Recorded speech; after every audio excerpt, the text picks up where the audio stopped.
My name is Benton Stokes. I'm a former fundamentalist, post-evangelical worship leader, and songwriter. I enjoy wry Manhattans, roller coasters, and road trips, just not all at the same time. I'm Elane O'Rourke, and I'm a teacher, an author, and a spiritual coach.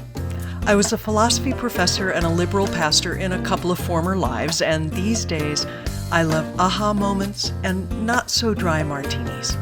We have conversations about life and God with a queer perspective, over cocktails, like you. This is Cocktail Theology. Today's cocktail is named for a really famous Canadian city. Quebec? Wait, that's not a city. Montreal? I mean, Quebec is a city too, right? Well, there's Quebec City, yes. Yeah, yes, okay. Yes, but neither of those? Neither of those. This is a West Coast Canadian city. Victoria? No, but closer. Vancouver? Vancouver. Yeah, so this is a city that I've been wanting to visit, so it's on a short list for me. And shout out to my friend Ellen who lives in Vancouver. Shout out to Ellen. The Vancouver is a gin-based cocktail. Okay. And this may be the last gin-based cocktail we do this season. Who knows? Because we're heading out of autumn into winter. We are. And for us, that means more whiskey. Yes, it does. Much more whiskey. Right? Okay, sorry. So let's taste it. All right. One of the many things I love about you, and there are many, is the generous pour. One does appreciate a generous pour. Ooh, I'm definitely going to need to try that again because I've been cooking and I've got those other flavors in my mouth. It tastes almost tangerine. It's interesting because you're right. It does have orange bitters. Okay, so what is this? It tastes really tangerine. That's really funny. Okay, sorry. It's really tasty. I like it a lot better now than I did when I tried it, like when I was making it. Yeah. But it's been sitting in the freezer for an hour, so now it's like nice and cold. It's really good. So it's gin. It's both dry and sweet vermouth, and I use the Dolan. Okay. And it's Benedictine, which we love. We do. And it's orange bitters. That's it. Huh. I'll have to taste it again once I've gotten the cooking out of my mouth to see if it still has that tangerine taste. But I like it. It's quite nice. It does to me too, actually. It's quite nice. That out. Interesting. So it's Thanksgiving week, hence the cooking. And also, I cook other times than Thanksgiving. Oh yeah, but don't mislead our listeners. I wouldn't dare mislead our listeners. But the flavors you're talking about are like rosemary, and we've been playing around with quince for the cocktail this week. And cloves and anise and things like that are just very... Lots of sweet and lots of savory and lots of all of it at the same time. A lot of stuff. But it's very tasty. I like it. I will definitely try it again and again, and just one more time to make sure that it really is as tasty as I think it is. I'm glad you like it. And shout out to our neighbors to the north. That's right. Yay, neighbors to the north. We may be moving. Yay, love you. Keep being you. Keep a light on. Keep a light on. So, today, a couple of weeks ago, I don't know how many weeks ago now, one of our listeners on YouTube commented on one of our episodes and asked a question I thought might be really nice to talk about here. Great. What's the question? Well, the question was, what is the difference between mythology and theology other than place of origin? Okay. And so I wanted to talk about that piece first. Sure. And then talk about the idea. Like, what is the difference between mythology and theology? Let's cover why the place of origin thing matters first. Okay, because that's easy. So very often, we in the northern western hemisphere think of myths as coming from Africa, Greece, Nordic countries, Egypt, rather than California, Texas, Vancouver. Yeah. So there is a connection between mythology being from a anthropologically different area. Ah, sure. Makes sense? Yeah. Now, that doesn't have to be so. But I think a lot of us think of it that way, and I think that's what our listener was referring to. Okay. Was that idea that we discount other stuff as being mythology and call our stuff theology. Oh, okay. Makes sense? Yes. And that may be true, but this person was trying to discount geography as being actually the defining factor. Sure. Okay. Right. Okay. So that's what all that meant. Okay. So setting aside, as best we can, our own prejudices and geography and all of that stuff. The question then is, what's the difference between mythology and theology? And many things come to mind for me, but I just thought I'd throw that at you because I've been thinking about it for a while. The two that immediately jump to mind for me, and of course my idea of mythology is Greek mythology and to an extent Roman mythology. Okay. And the first thing that I think of is polytheism. So multiple gods that offerings were made to in order to grant favor. Okay. So, you might make some sort of an offering to the, god or goddess of agriculture so that your crops would do well. Okay. Or to the goddess of war so that peace might come, or whatever. Okay. Some of that, I think, is geographical in that these gods and goddesses, these deities, address specific issues that were happening in these areas. So, like, for instance, if you're in Egypt and there's a drought, they think there's an angry god who needs to be appeased, we'll say. Okay. And if you go way back into ancient history, God's got credit and blame for all kinds of things because people were trying to find ways to explain things, which brings me to my second point. Okay. Mythology is a way to explain things. Yes. Myth, the way that we talk about myth, is a story, sometimes an allegory, sometimes not, that is used to extrapolate and explain and shine light on a larger truth. Yes. Yeah, and that's a really important piece because one could have myths that involve deities. One could have myths that involve the way money flows. One could have myths that involve popular drugs. Sure. Right? But they are the stories that humanity constructs in order to explain usually natural phenomena or something that feels like a natural phenomenon. Right. Exactly. So that's what a myth is. Yeah. No matter where it comes from. Right. And there are myths in the Bible. Yes, there are.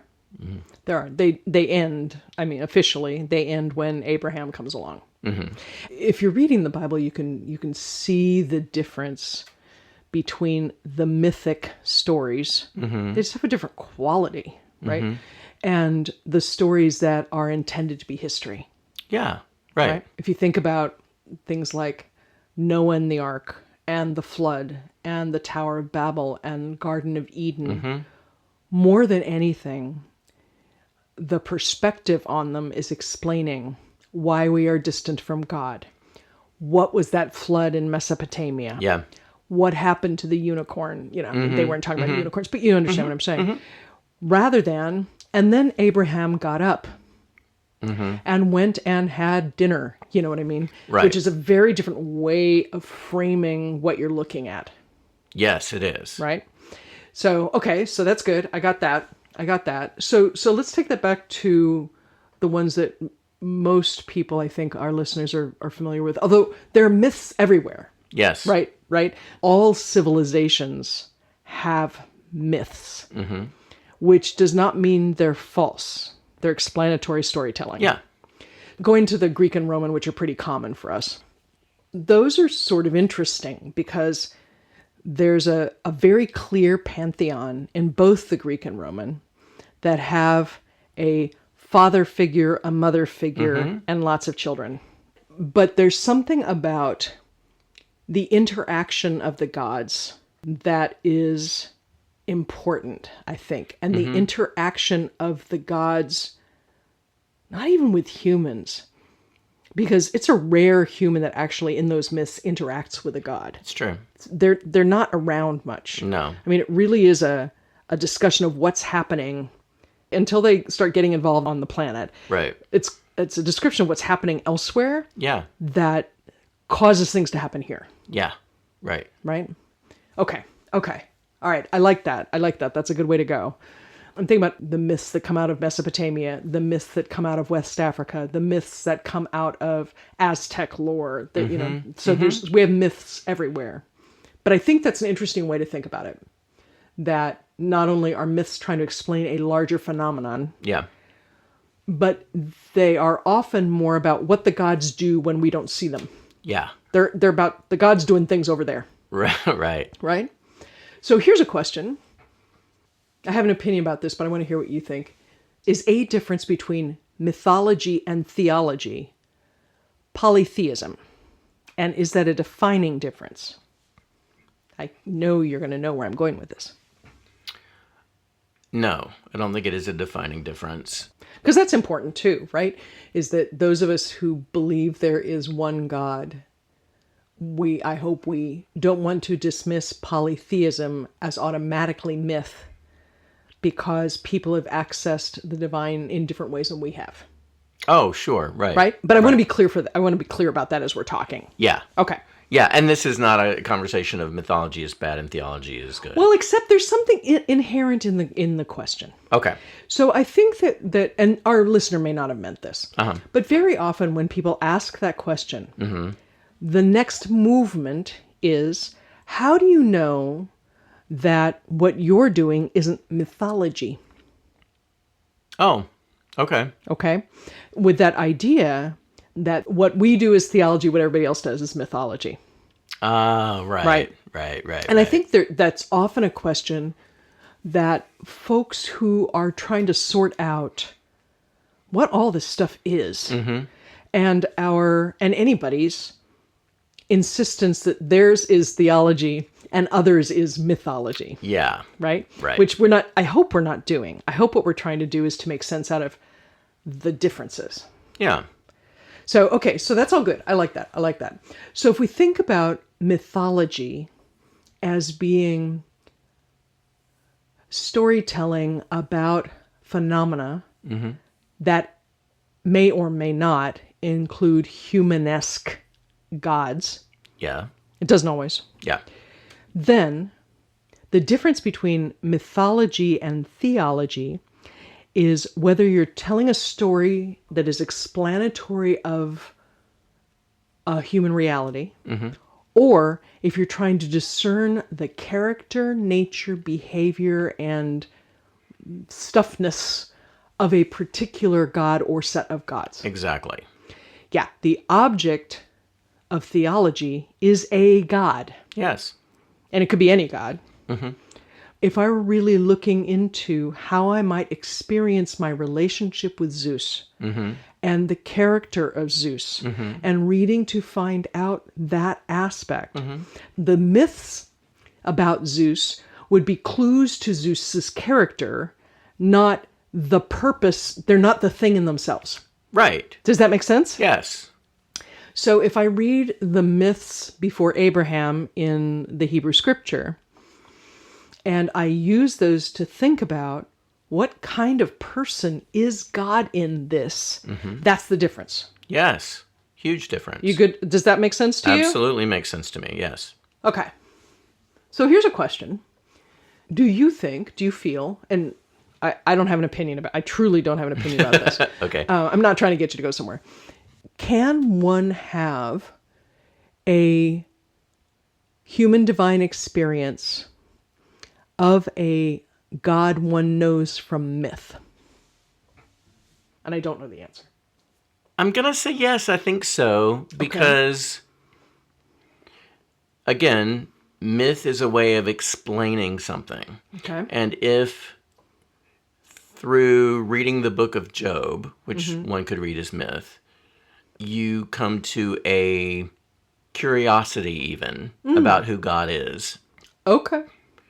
And that leads you to pursue, well, who is God? Okay. Then I could see where myth could take you to a place of real searching and even relationship, whatever that means in quotes, with the God that you discovered in reading the myth. See, and to me, we're getting so technical here, but it's still fun. Yeah. But to me, as soon as you make that movement from a myth that intrigues you to an exploration of the God in the myth, then it stops being mythology. It stops being mythology and starts being theology, no, right? I completely agree. Right. But I think there is something to the question of, can one experience the divine through myth? It seems to me the answer is obviously yes. Yes. Right? Because the divine is not concerned with the medium so much as the message, right? Yes. So let's move that away. Can one know God in the way we talk about it, interactive relationship, from myth rather than some form of inquiry into God's nature. I feel like interactive relationship requires a person on the other side of that who's also playing along. Uh-huh. And I don't think you get that from myth. No, I don't think myths are necessarily interactive. I think myths are not nearly as dimensional as what we're talking about. Myths are stories designed to explain or describe, but what we're talking about requires more depth and more... A myth doesn't give you enough information, I don't think. Okay. I think a myth can certainly arouse curiosity, can certainly lead somebody down a road to want to explore more.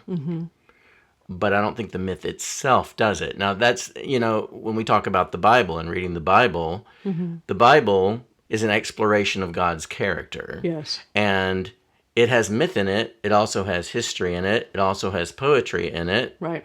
It has all kinds of literature written into it in all the various books. Right. So myth is a part of it, and I think myth is an important part of it. Right. But it's not the only part of it. Right. That's a great point. Okay.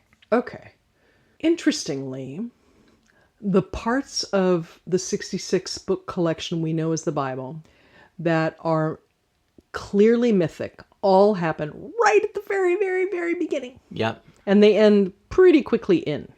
Yeah. There's no other book in the standard Protestant Bible, the 66 book Bible, and I'm narrowing that down because, of course, there are different varieties of the Bible all over the world. Yes. There's no other book that leans into myth like the first few chapters of what we call Genesis do.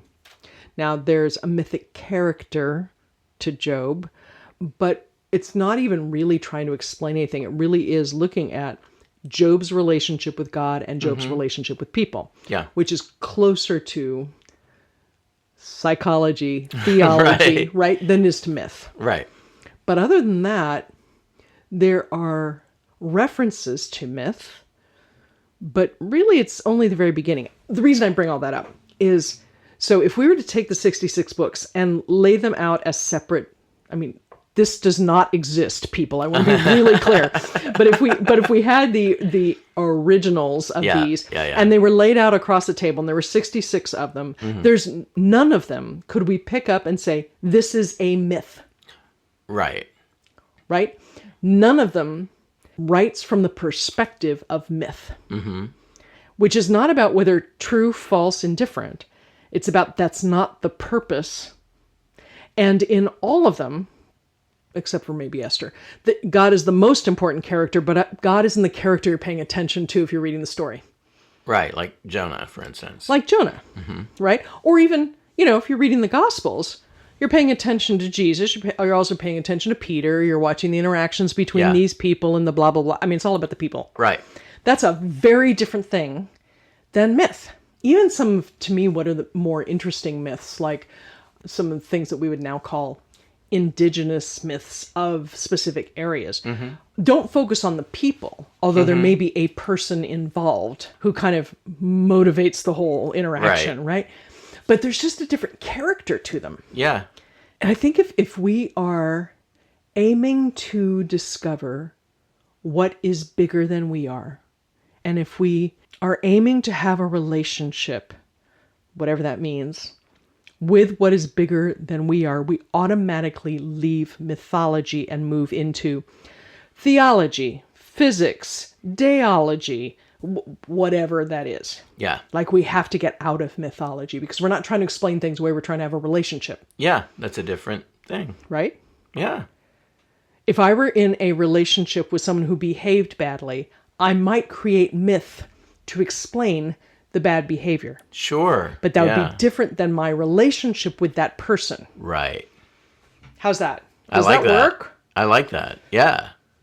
Listeners, what do you think? We love hearing from you. Thank you to the listener who posed this question. Thank you. We love questions. And by the way, you can find us on YouTube. Yes, you can. Now, we're not doing video right now. We might veer into that next season. But right now, you can listen on YouTube. Okay, I need to go get a makeover. I'll be back. And you can leave comments there as well. So we love that.